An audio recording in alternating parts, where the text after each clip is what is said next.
نحمده ونصلي علی رسولہ الکریم اما بعد۔ ماہ صیام کا قیام اہل ایمان کے نام۔ برادران اسلام، آج رمضان کی آخری تاریخ ہے۔ ہمارے وہ بھائی قابل مبارکباد ہیں جنہوں نے پورا مہینہ اللہ کی اطاعت و عبادت میں گزارا۔ دن کو انہوں نے روزے رکھے، راتوں میں تراویح و قیام اللیل کی نمازیں پڑھی، قرآن کی تلاوت اور اللہ کے ذکر سے اپنے زنگ خوردہ دلوں کو جلا بخشا۔ شب قدر میں عبادات کا اہتمام کیا، آخری عشرہ کا اعتکاف کر کے خوب نیکیاں کمائیں۔ پورا مہینہ اپنے نفس اور زبان پر قابو رکھا، نہ کسی کو گالی دی، نہ برا بھلا کہا، اور نہ کسی کی غیبت کی، نہ چغل خوری کی، غریبوں مسکینوں کی دلداری کی، ان کی ضروریات کا لحاظ رکھا، اللہ کے راستہ میں دل کھول کر خرچ کیا، فرض زکوٰۃ کے علاوہ کثرت سے صدقہ و خیرات کر کے اللہ کی رضا و خوشنودی حاصل کی،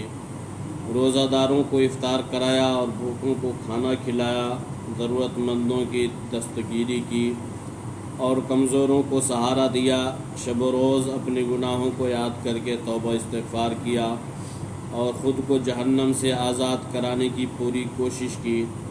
اپنے دل میں اللہ کا تقوی اور خوف پیدا کیا، اس ماہ مبارک کے ایک ایک لمحہ کو قیمتی سمجھ کر اس کی پوری قدر کی، اپنا وقت فواحش و منکرات میں ضائع نہ کیا، اس مہینہ کی حرمت کا پورا لحاظ رکھا، لغو اور بیہودہ کاموں اور بری باتوں سے خود کو دور رکھا اور ہر لحاظ سے اللہ کی رضا و خوشنودی حاصل کی۔ جن بھائیوں، بزرگوں اور عزیزوں نے رمضان کو طاعت و عبادات میں گزارا وہ واقعی قابل رشک اور لائق ستائش ہیں۔ اللہ تعالیٰ انہیں اچھا بدلہ دے اور اجر جزیل سے نوازے۔ اسلامی بھائیوں، جہاں ہمیں ایک طرف اس بات کی خوشی ہے کہ اللہ نے ہم پر جو فریضہ عائد کیا تھا اس کو حتی المقدور ادا کر کے ہم اس سے وحدہ برآ ہو رہے ہیں، وہیں دوسری جانب ہمیں ان بابرکت ایام اور مبارک لمحات کے رخصت ہونے کا بھی بے حد غم، اس لیے کہ ہمیں نہیں معلوم کہ آئندہ ہم میں سے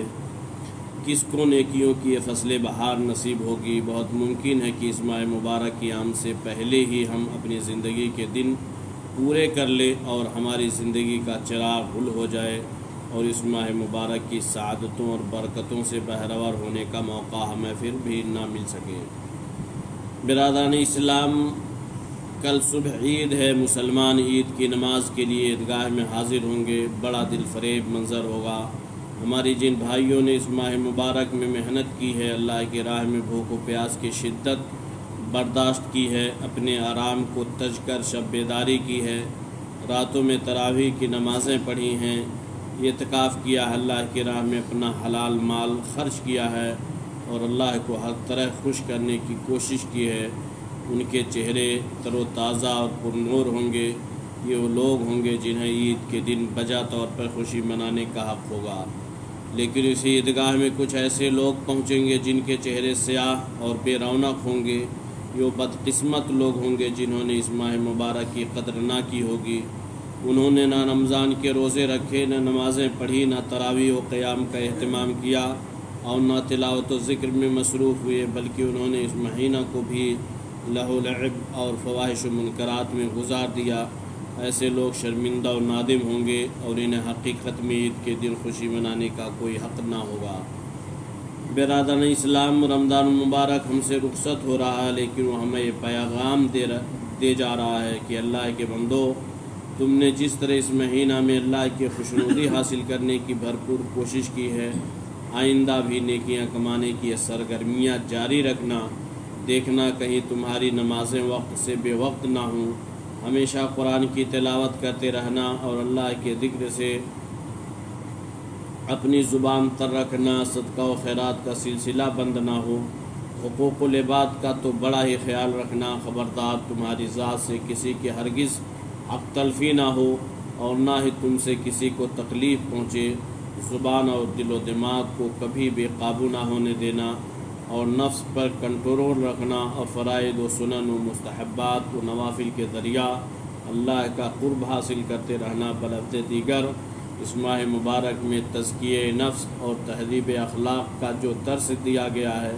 بلکہ جس کی عملی تربیت تمہیں دی گئی، آئندہ 11 مہینہ انہیں اپنی زندگی میں نافذ کرنے کا عہد کر لو۔